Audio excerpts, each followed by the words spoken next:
Bismillahirrahmanirrahim. This is the fourth news on 3rd January newspaper front, 3rd February newspaper front page dawn. Supreme Court wants Umar Sheikh moved out of death cell into rest house by Nasser Iqbal. Islamabad, Ahmed Omar Sheikh and the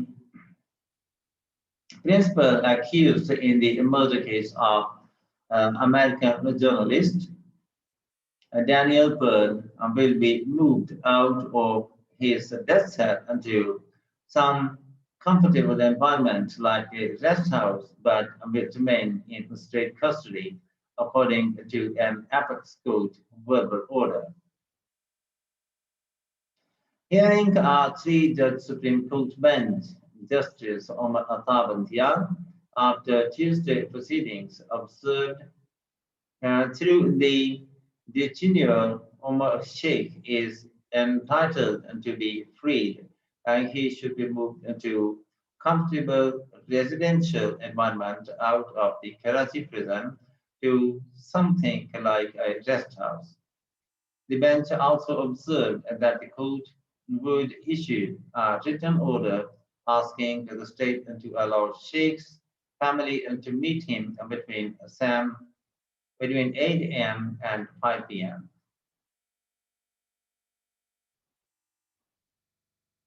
The Supreme Court had taken up an appeal moved by the Sindh government against the December 24, 2020 Sindh High Court SHC order of declaring illegal and the provincial government notification dated June 29, 2020 of placing all accused in the case on the fourth schedule of the Anti-Terrorist Act (ATA) of 1997, pursuant to Section 11EE, with an observation that none of the accused was enemy aliens, as contemplated under Article 10, Part 9 of the Constitution, and as such, their detention under this provision was found to be illegal.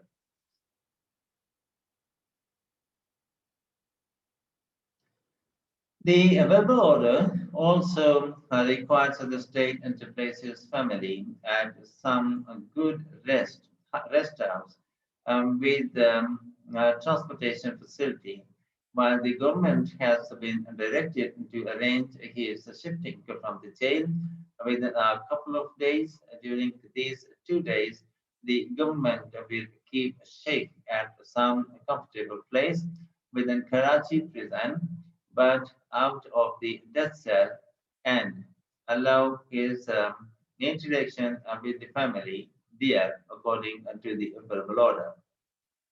It said Sheikh would be camped in Karachi and would not be allowed to communicate with the outside world. Soon after the order, Said Sheikh, father of the British Pakistani, said this was not complete freedom, but a step towards the freedom.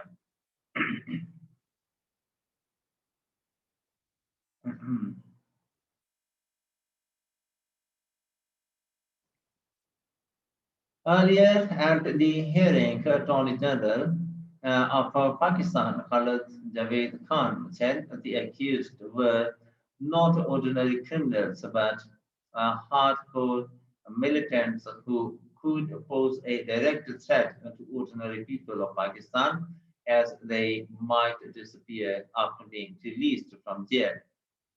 The Attorney General argued that enemy combatants enjoyed no rights as they could again plan and conspire after being freed.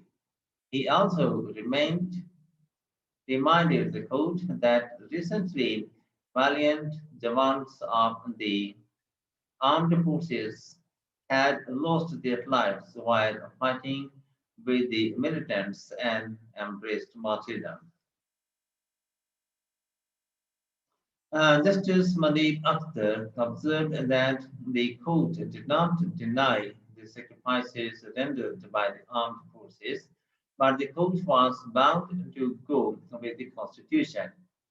Justice Sajjad Ali Shah wondered if courts could declare illegal confinement as legal. When the law officer pleaded before the court that the ground realities warranted a suspension of the December 24 Sindh High Court order, arguing that the accused should not be allowed to live with the family as they could use mobile phones. Justice Shah reminded him that the Sheikh reportedly used the cell phones with impunity even during the period of his confinement. Justice Madib also wondered how the federal government could intervene in this matter when it had already delegated powers to the provincial government. It was only the concern about the provincial government and the federal government was no one in the picture from A to Z, he remarked.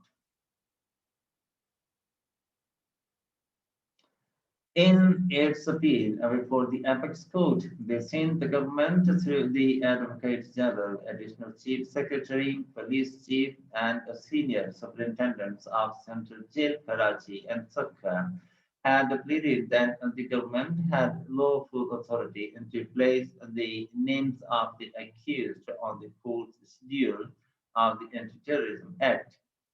The provincial authorities argued that the third um, preventive detention order of September 28, 2020 was not violative of Article 2A, 4, 9, 10, Part A, 14, 15, and 25 of the Constitution.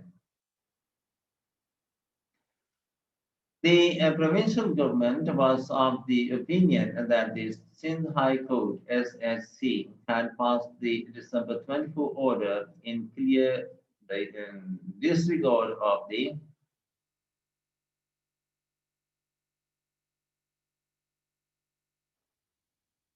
provision of the Constitution, the West Pakistan Maintenance of Public Order Ordinance 1960 MPO ATA, and in particular the established principles of the executive discretion in matters concerning national security, public policy, integrity, and defense.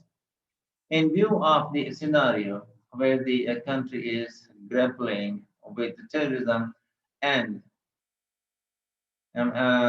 amid internal and external security threats, the Sindh government, in its appeal, argued that the jurisprudence in this area of the law needed to take a realistic and practical approach, adhering to the principles of legal realism.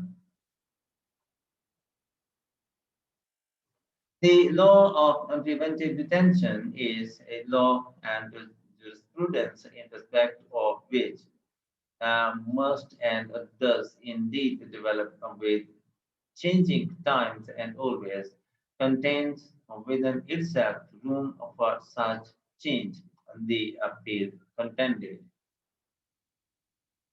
The Sindh government argued that the detention order was immune to judicial review by a court of law, but the acquittal of the detained persons had no bearing on the venture detention, as that it was an established principle that acquittal,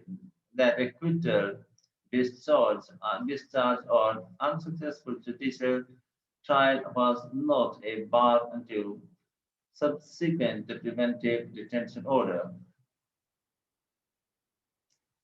And in the end, the formal request, if you have not yet, please subscribe our channel and press the like and bell button to get the fresh from us. Thank you for watching. Have a nice time and goodbye.